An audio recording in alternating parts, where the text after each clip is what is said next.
Well, hey guys. It's a little after 4:30 in the afternoon Pacific Standard Time. It's still the 23rd of December. It is Wednesday. We're about 1 week away, more than 1 week away. Give about a day or two before 2020 is over, and already we're still trying to survive. Now you know who I am. If you listen to all those video clips, you know who I am. I'm Weaver John Cia from Rosamond, California. Big whoop. Yeah, a lot of things have been happening these days. They've been testing us like crazy. A lot of things that we don't like that's happening at this point over here. It's absolutely driving us utterly mad. If we're not crazy yet, we're going to be crazy soon. Right now, as it is. Checking out the local news of just how crazy and insane things are. It's COVID-19 all over the place. People surviving and desperate. I just don't know what the hell we're going to do. We don't know. We have no clue. We have this bug driving people crazy. People keep swearing out it's just a normal flu bug. Now, why is it causing so much pandemic issues at this point over here, all over the place? Why is hospitals getting jammed up? Someone mentioned online about a hospital with patients in the hallway 10 years ago. Well, let's see, 10 years ago, it was 2010, and also my brother were still alive during that time, and they were talking about Antelope Valley Hospital. They always had patients in the hospital, in the hallways. But now the COVID situation where they got the ICUs being jammed up left and right, or the ERs being used as ICU wards half the time. That's where we really had something major, even back in 2010. I know, because my mother kept going to the damn hospital around that time as well. Very sickly lady. My brother would go to the hospital every once in a while, too, for his own health. Luckily for me, I never had a visitation with the hospitals. At least, not long run anyway. Outpatient surgery is a different story altogether. But, you're in there, you get the job done, you get out, and then you recover at home with a hell of a lot of painkillers. And no, we're not talking all those nice, lovely narcotic ones. No, just Tylenol all the damn time. But I dealt with it. And then seeing what happens at a hospital when everything else goes jammed up like crazy, especially when you have one hospital diverting patients from one place to another place. Holy Mary, because they couldn't get taken care of my mother. Another place had to. But it was still hard enough to deal with. But this COVID-19, it's going down in the history books as a nightmare on Elm Street. And a lot of people keep saying it's a government conspiracy situation. They keep saying that government is in charge of all this damn stuff. Well, yeah, right. Give me a break.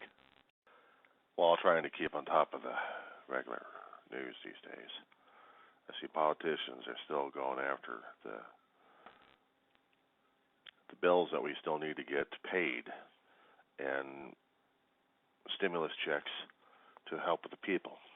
Survival checks, actually. And that's still falling short in the government right now. Things need to get signed and authorized. They're getting vetoed left and right because you got a spoiled brat president. But that's not bad enough. You've got other situations happening right now that are testing people out left and right. When I happen to see politicians, crooked people, getting pardoned left and right, it's going to make this whole year stink like crazy. Well, COVID's already making it stink. Politics has already started the job already.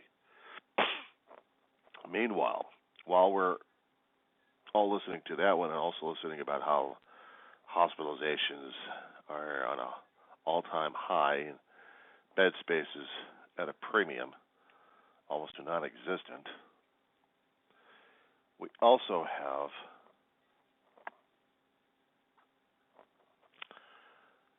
have little things happening in our own individual lives now, don't we? We have good intentions and good ideas happening, and sometimes some of it falls short to our disappointment. But have heart. Have heart in these things, because small items do add up to larger items, and it is a season of miracles, and we have to hold on to the hope. We have to hold on to a shred of something out there, something positive. And maybe, just maybe, we'll find something positive in this world. Maybe, just maybe, we'll actually live to survive this world. Maybe, just maybe, we'll be able to live and survive 2020 until 2021, and then we'll see what happens in 2021. If it's just as worse than 2020, we're going to say 2020 was a cakewalk then. If 2021 becomes a continuation, it is going to be considered as 2020. But if 2021, with all of our best efforts, ideas, thoughts, everything we've got willed into it, even praying for miracles left and right, if it becomes the better year, then we're going to say 2021 was a nightmare. We woke up, and then we were actually able to breathe again. I'm not sugarcoating things, but I'm also trying not to say that some things aren't worth it. I am saying some things are worth it. I know we've been fighting for our freedoms, our individual liberties. We are fighting all for our political differences left and right. We are fighting for our ideologies. We are fighting for our faith. We are fighting, period, to live and survive. And it's been the hardest damn thing for us to keep doing. But, every year is its own challenge. Every year is its own nightmare. Every year is its own miracle. And if we keep remembering that, maybe we'll find a way to get past this damn thing. At least I hope so. They'll say whatever they'll say on the news. They'll say that things have changed so much that we don't even recognize or understand anything anymore. But the only thing I can tell you is keep watch. Have hope. Have faith. Something will happen. Maybe something wonderful that we don't recognize or expect. And it'll make something worthwhile. At least this holiday season anyway. As it gets closer to Christmas time, I don't feel the stress or pressure as much of trying to please people left and right, or let alone pleasing me, myself. I can try being content in a season that, for the amount of good and things we've done for people, maybe those seeds will germinate and bloom. Maybe they'll produce something out of it. Something that may happen next year, or we at least expect it, or maybe at the end of this year, who knows. We're looking for 2021 for hope. We're looking for it for answers. We're looking for it for miracles. We're looking for relief. We're hoping that the year itself will be better on us, easier on us. But I don't think so. But anyway, let us hope we survive.